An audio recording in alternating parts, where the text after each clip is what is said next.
Bonjour à tous, c'est Chloé de Filmmanning, j'espère que vous allez bien. Aujourd'hui, je vous retrouve dans un nouvel épisode de Feel Summer, une série de podcasts tout l'été avec des contenus très accessibles pour vous parler de la crypto. Vous retrouvez également ce contenu sous forme d'articles dans notre partie blog et sur notre newsletter. Si vous avez cliqué sur ce lien aujourd'hui, c'est très certainement le titre qui vous en a donné envie, à savoir comment faire vos premiers pas dans la crypto. Vous avez sans doute décidé de vous lancer dans l'aventure crypto suite peut-être à une discussion cet été avec un ami ou peut-être après avoir lu du contenu ou vu des vidéos. Vous avez peut-être aussi repéré un projet qui vous fait de l'œil et qui vous semble viable. Bref, cet écosystème vous attire mais vous ne savez pas forcément par où commencer. Eh bien cette semaine, Filmmanning va essayer de vulgariser cet univers afin de vous proposer un certain nombre de prérequis pour bien démarrer dans la crypto. Dans cet épisode, donc, on tentera de vous proposer une méthodologie simple, accessible et efficace pour faire vos premiers pas sereinement dans cet écosystème. Allez, installez-vous confortablement, c'est parti. Cryptalk, c'est le podcast dédié à la crypto. Alors chaque vendredi, où que vous soyez, embarquez-nous avec vous.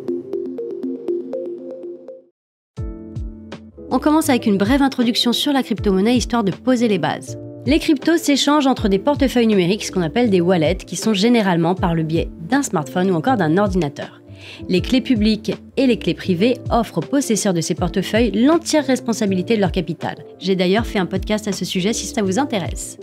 Ces transferts sont sécurisés grâce à des systèmes d'incitation tels que la preuve de travail, ce qu'on appelle le Proof of Work, et la preuve d'enjeu, ce qu'on appelle le Proof of Stake. On ne peut pas parler crypto si on ne parle pas de la blockchain, ce grand registre public qui permet aux cryptos d'exister et de stocker chaque transaction. Ça permet aux gens de suivre l'historique des crypto-monnaies comme Bitcoin ou Ethereum et ainsi il est impossible de dépenser des tokens que l'on ne possède pas, de copier des transactions ou encore de les annuler. Cependant, attention, il y a quand même quelques risques. Par exemple, égarer votre portefeuille et donc perdre vos actifs est le premier risque. Il faudra donc être très vigilant sur ce point. Le fait qu'il n'y ait pas d'intermédiaire implique forcément qu'il n'y a pas de SAV. Vous êtes le seul responsable de vos actifs. Alors malgré leurs assurances, les échanges de crypto-monnaies, ce qu'on appelle des exchanges, sont dans une certaine mesure vulnérables aux cyberattaques. En effet, le hack d'une de ces plateformes pourrait entraîner la perte définitive de votre investissement. Les escroqueries, qu'on appelle des scams, existent également dans cet écosystème, donc il faut toujours bien se renseigner et être vigilant pour faire le choix le plus sécuritaire. Et donc nous, on vous conseille de choisir un acteur qui sera enregistré auprès de l'AMF, donc qui est l'autorité des marchés financiers, en tant que PSAN, qui veut dire prestataire de services sur actifs numériques. Et vous pouvez trouver cette liste qui est très sélective sur le site de l'AMF, c'est ce qu'on appelle la liste blanche, et Filmmanning en fait bien sûr partie, au même titre que nous sommes PSP. Alors là, on va passer une étape, là vous allez pouvoir acheter vos premières cryptos. Comment ça se passe ? Compte tenu du rythme d'adoption de la crypto, il existe plusieurs façons d'acheter des cryptos. Les exchanges proposent l'achat et la vente d'une pléthore d'actifs numériques. Et en ce qui concerne l'achat, ces plateformes proposent de payer via virement bancaire, d'autres cryptos ou encore carte de crédit. Vous pouvez également acheter des cryptos entre particuliers avec de l'argent liquide, ce qu'on appelle le peer-to-peer. Mais aujourd'hui, on ne va pas forcément étudier tous les exchanges dans ce podcast, ça serait beaucoup trop long. Pour acheter de la crypto, vous devez donc choisir un exchange crypto. Alors bien que l'un ou l'autre vous permette d'acheter de la crypto, quelques points vont les différencier. Sur ces exchanges, les acheteurs et les vendeurs se rencontrent, donc virtuellement, on est bien d'accord, pour échanger des crypto-monnaies. Les exchanges ont souvent des frais qui sont relativement bas, mais ils ont tendance à avoir des interfaces plus complexes avec plusieurs types de transactions et des graphiques assez avancés, ce qui peut rendre un peu intimidant pour quelqu'un qui est novice. Les exchanges de crypto les plus connus sont Coinbase, FTX ou encore Binance. Bien que les interfaces de trading standard de ces sociétés puissent effrayer les débutants, en particulier ceux qui n'ont pas du tout d'expérience dans le trading d'actions, elles offrent également des systèmes d'achat qui sont quand même faciles et conviviaux. Cependant, attention, la commodité a un coût. En effet, les options adaptées aux débutants coûtent beaucoup plus cher qu'une interface de trading standard. En tant que novice dans la crypto, vous devez vous assurer que votre exchange permet les transferts de devises fiduciaires, ce qu'on appelle les fiat. Certains exchanges vous permettent uniquement d'acheter des cryptos en utilisant une autre crypto. Et de ce fait, vous devez toujours trouver un exchange pour acheter des cryptos que votre exchange préféré accepte afin de pouvoir commencer à échanger des cryptos sur cette plateforme.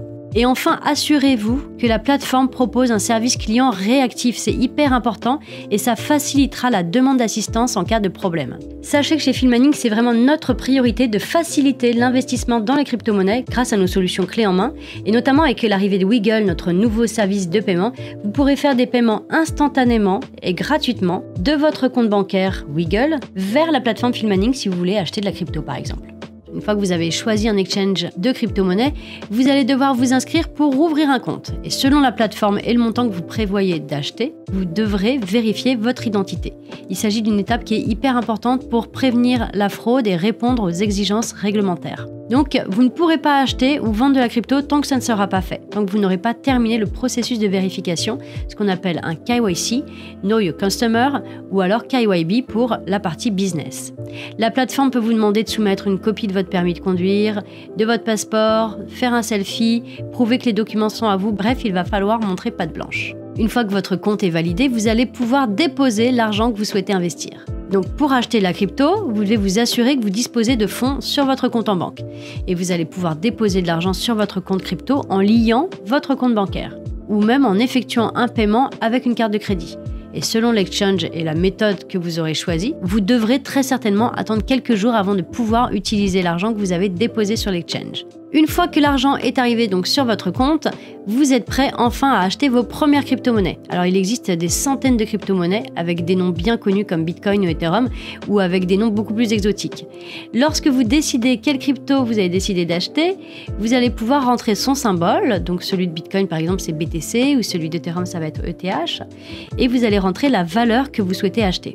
Et avec la plupart des exchanges, vous pouvez acheter des fractions de crypto-monnaies, ce qui vous permet d'acheter une petite partie d'un jeton, même si le prix est élevé comme Bitcoin ou Ethereum, sinon ça vous coûterait beaucoup trop cher. Il faut savoir que Bitcoin notamment est divisible et on appelle ça des Satoshi. Donc ça y est, vous avez acheté vos premières cryptos. Cependant, sur les exchanges de crypto, vous n'avez pas la clé privée de votre portefeuille. De ce fait, vos cryptos dépendent entièrement de la plateforme, donc vous n'êtes pas forcément à l'abri d'un hack et vous n'êtes pas responsable de votre argent. Et vous pourriez même perdre votre investissement si toutefois vous oubliez ou si vous perdez les codes pour accéder à votre compte en question. C'est pourquoi il est hyper important d'avoir un lieu de stockage sécurisé pour vos crypto-monnaies. Et pour ce faire, plusieurs choix s'offrent à vous. Pour commencer, vous allez pouvoir laisser la crypto sur l'exchange, à compter du moment où c'est un exchange qui est fiable, qui est agrémenté, qui est custodian, donc qui a la capacité de conserver vos actifs. Donc pour ça, bien se renseigner, un PSAN, un PSP et savoir si la plateforme est custodian. Vous allez également avoir la possibilité de conserver vos actifs sur un portefeuille crypto chaud, ce qu'on appelle des hot wallets. C'est des portefeuilles crypto qui sont stockés en ligne et ça s'exécute sur des appareils qui sont connectés à Internet, tels que des tablettes, ordinateurs ou encore téléphones. Et ces portefeuilles chauds sont très pratiques, mais attention, vous avez quand même un risque de vol qui est assez élevé, dans le sens où ils sont toujours connectés à Internet. Il existe plusieurs hot wallets sur le marché, vous avez notamment MetaMask qui est hyper connu, vous avez Phantom, Trust Wallet et j'en passe. Vous avez également la possibilité de stocker sur des portefeuilles froids, ce qu'on appelle des cold wallets. Donc là, ils ne sont pas connectés à Internet. Et il s'agit donc de l'option la plus sécurisée pour conserver vos crypto-monnaies. Ça prend la forme de périphérique externe, ça ressemble un petit peu à une clé USB ou encore à un petit disque dur. Toutefois, vous devez être hyper prudent avec les portefeuilles froids si vous perdez la phrase de sécurité, ce qu'on appelle la seed phrase, qui est associée, ou si l'appareil tombe en panne, vous ne pourrez peut-être jamais récupérer votre crypto. La même chose peut se produire avec des portefeuilles chauds, cependant, certains sont gérés par des dépositaires qui peuvent vous aider à récupérer votre compte si vous êtes bloqué. Ce qui est sûr, c'est qu'il faudra choisir l'option de stockage la plus confortable pour vous et surtout rester en sécurité. Il n'est pas bon toujours de conseiller à quelqu'un de stocker sur un cold wallet si la personne ne se sent pas être responsable de cet appareil et ne sait tout simplement pas l'utiliser. Il faut vraiment que ça soit adapté. En tout cas, sachez que si vous avez besoin de vous équiper d'un cold wallet, c'est l'occasion ou jamais. Nous proposons jusqu'au 31 août 2022 un code promo de moins 30% sur les prix affichés avec le code SECURE30. SECURE en majuscule et le tout attaché. Voilà, vous savez maintenant comment acheter des crypto-monnaies et les sécuriser. Il ne reste plus qu'à savoir maintenant quand les acheter et quand les vendre. Pour cela, je vous invite vivement à vous intéresser à tout ce qui est analyse technique. Nous avons tous les mardis sur notre partie blog de l'analyse technique concernant Bitcoin notamment, rédigée par Jürgen, notre analyste. N'hésitez pas à aller jeter un œil. Et puis on ne le répétera jamais assez, allez faire de la veille, soyez curieux, n'hésitez pas à poser des questions et à vous renseigner sur les projets qui vous intéressent. Si vous manquez de temps, vous avez la possibilité de mettre en place du DCA. Le DCA, c'est le Dollar Cost Averaging. Et ça, c'est une stratégie d'investissement qui porte ses fruits sur du long terme. Je vous invite à écouter le podcast dédié à ce sujet. Je vous mets le lien juste en barre d'infos.